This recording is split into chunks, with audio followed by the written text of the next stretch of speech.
Tasty YouTube channel. आज हमारे kitchen में बन रहा है बहुत ही मज़ेदार थिन क्रस्ट पिज़्ज़ा। इसके लिए मैं आपको बहुत आसान टिप भी बताऊंगी इस वीडियो में, तो चलते हैं इसकी रेसिपी की तरफ। अब यहाँ पर सबसे पहले हम पिज़्ज़ा की डो बना लेंगे। उसके लिए मेरे पास यहाँ पर 6 कप मैदा है और यहाँ पे मेरे पास तकरीबन 1 टेबलस्पून भर के चीनी का है और हाफ़ टी स्पून मेरे पास नमक है। ये मैं इसके अंदर डाल दूँगी। और उसके बाद मेरे पास यहाँ पे एक इंस्टेंट यीस्ट का पैकेट है और 1 कप के अंदर मैंने तकरीबन हाफ़ टेबल स्पून के करीब चीनी डाली है। और उसके बाद मैं ये यीस्ट का पैकेट जो है वो खोल के इसके अंदर डालूँगी, हाफ़ कप पानी का ले लूँगी और इसके अंदर डिज़ोल्व करके एक सॉसर इस तरीके से ऊपर और एक नीचे रख दूँगी ताकि मेरी यीस्ट जो है वो राइज़ हो और नीचे जो है काउंटर पे कुछ भी ना गिरे। ये मैं अभी मिक्स करके आपको दिखाती हूँ। उसके बाद यहाँ पे मेरे पास ऑयल है। यहाँ पे तकरीबन मैंने 3 से 4 टेबलस्पून ऑयल अपने इस मैदे में शामिल करना है और मैंने डो बनाया। पर मैंने ये यीस्ट के पैकेट को काट लिया है और अब मैं इसके अंदर ये सारी की सारी शामिल कर दूँगी और उसके बाद मैं इसको डिज़ोल्व करूँगी और फिर एक सॉसर ऊपर और नीचे रख के इसको मैं कवर करके रख दूँगी अपने काउंटर पर ही। आपके सामने मैं इसको डिज़ोल्व कर रही हूँ। पानी जो है वो मेरा नीम गर्म है तो इसकी वजह से ये आसानी से डिज़ोल्व हो जाएगा और आपने भी नीम गर्म पानी इस्तेमाल करना है, ठंडा पानी इस्तेमाल नहीं करना। यहाँ पे ये अच्छे तरीके से डिज़ोल्व हो चुकी है और अब मैंने इसके नीचे एक सॉसर रख दिया है और अब मैं दूसरी सॉसर इसके ऊपर इस तरीके से रख के इसको अपने काउंटर पे पड़ा रहने दूँगी और तकरीबन 5 से 7 मिनट बाद ये अच्छा सा राइज़ होके ये इस सॉसर में गिर जाएगा तो फिर मैं देख लूँगी और फिर अपने इस मैदे में शामिल करके इसका डो बना। देख सकते हैं आपके सामने कि मेरी जो यीस्ट है ये कितने अच्छे तरीके से राइज़ हो गई है। अब मैं ये सारा क्लीन करके इसके अंदर डालती हूँ और फिर मैं इसको गूँध लेती हूँ। ये मैं आपके सामने इसके अंदर ऐड कर देती हूँ सारा। अच्छे तरीके से चम्मच से मैं साफ़ करती हूँ और फटाफट से अपना डो जो है वो गूँध लेती हूँ। यहाँ पर अब सबसे पहले हमारी डो बनाने की बारी है। हमने उसके अंदर आहिस्ता आहिस्ता नीम गर्म पानी या दूध, आपकी चॉइस जिससे भी आप गूँधना चाहें वो ऐड करते जाना है और आहिस्ता आहिस्ता अपने डो को गूँधते जाना है।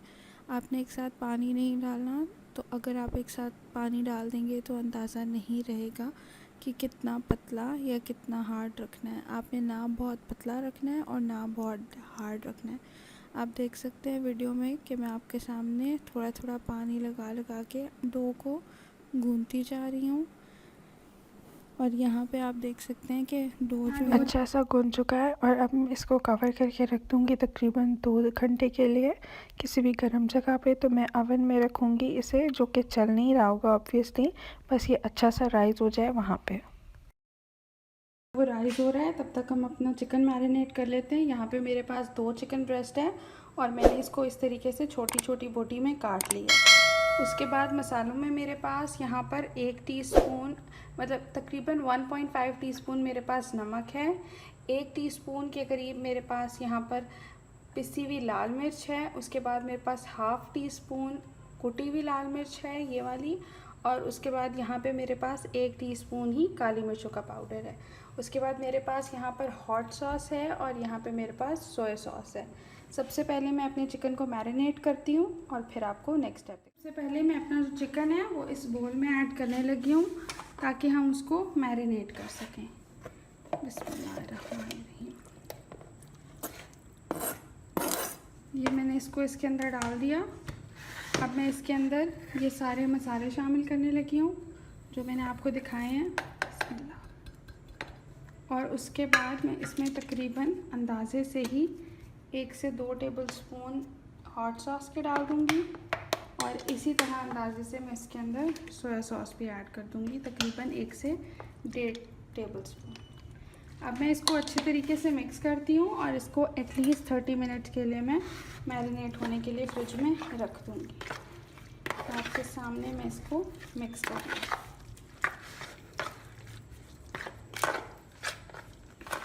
यहाँ पर अब हम फटाफट से इटालियन पिज़्ज़ा सॉस रेडी कर लेते हैं।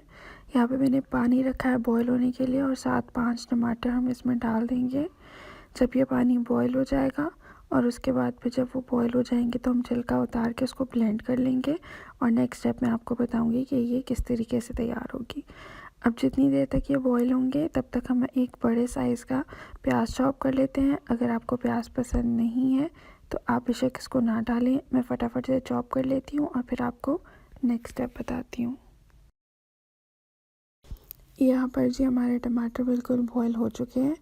अब बस 1 से 2 मिनट बाद मैं इनको निकाल लूँगी एक प्लेट में, और जब ये ठंडे हो जाएंगे तो फिर मैं इनका छिलका उतार के इनको ब्लेंडर में डाल के ब्लेंड करूँगी, और फिर दोबारा से हम थोड़ा सा ऑयल शामिल करके इसको डालेंगे। यहाँ पे मैं ब्लेंड कर चुकी हूँ। अब यहाँ पे ये चिकन की फिलिंग पहले हम तैयार करेंगे जो हमने पिज़्ज़ा पे डालना है। थोड़ा सा ऑयल डाला है और उसके अंदर मैंने जो मैरिनेट किया हुआ चिकन है वो शामिल कर दिया है। अब मैं इसको फ्राई करूँगी और हमारी मज़ेदार सा चिकन जो है पिज़्ज़ा का वो बिल्कुल रेडी हो जाएगा।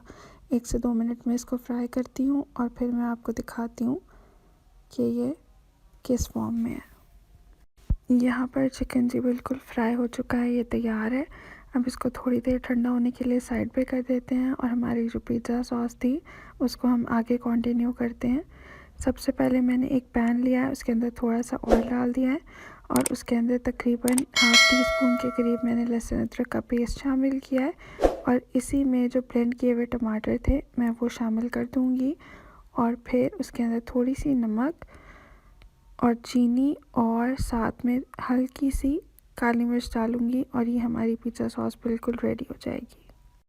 आप काली मिर्च की जगह थोड़ा सा ओरिगनो भी डाल सकते हैं। यहाँ पे मैंने इसको डाल दिया है। ब्लेंड करते हुए पानी मुझसे थोड़ा सा ज़्यादा डल गया था तो आपने कम ही शामिल करना है। ये मैंने इसके अंदर ओरिगनो शामिल कर दिया है। आप काली मिर्च मत ऐड करिएगा अगर आपको पसंद ना हो। अब इसके अंदर मैंने थोड़ा सा ही नमक ऐड किया है। हमारा जो डो था वो बहुत अच्छे से राइज़ कर चुका है। अब मैं उसको शेप दे रही हूँ, और यहाँ पे अब आप देख सकते हैं कि मैं समझा रही हूँ आपको कि आप पहले पतला जितना भी आपको चाहिए उसको बेल लें, उसके बाद पिज़्ज़ा प्लेट रख के इसको इस तरीके से शेप दे लें और फिर उसको अपनी पिज़्ज़ा प्लेट में डाल लें। याद रहे ज़्यादा मैदा डालिएगा। अब उसके ऊपर मैंने पिज़्ज़ा सॉस लगाई है, सारी टॉपिंग्स कर दी हैं, और ये हमारा पिज़्ज़ा ओवन में जाने के लिए रेडी है। हमारी पिज़्ज़ा सॉस घर की बनी हुई थी। प्याज, शिमला मिर्च और ओरिगनो डाला हमने एंड में, और इसके ऊपर मशरूम्स और ऑलिव्स और भर भर के इसके ऊपर चीज़ डाल दी है। और अब हमने इसको ओवन में बेक करना है तकरीबन 30 to 35 मिनट्स, या डिपेंडिंग अपॉन कि चीज़ अच्छे से मेल्ट हो जाए और ये अच्छी तरह पक जाए। जैसे ये पक के निकलेगा ओवन से तो फिर मैं आपको लास्ट में दिखाती हूँ। यहाँ पे जी हमारा मज़ेदार थिन क्रस्ट पिज़्ज़ा बिल्कुल रेडी है।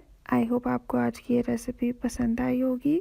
अगर आपको आज की रेसिपी पसंद आई हो चैनल को ज़रूर सब्सक्राइब करें, वीडियो को लाइक करें। मिलते हैं किसी नई वीडियो में किसी बहुत ही मज़ेदार रेसिपी के साथ। अपना बहुत सारा ख्याल रखिएगा, मुझे अपनी दुआओं में ज़रूर याद रखिएगा। अल्लाह हाफिज़।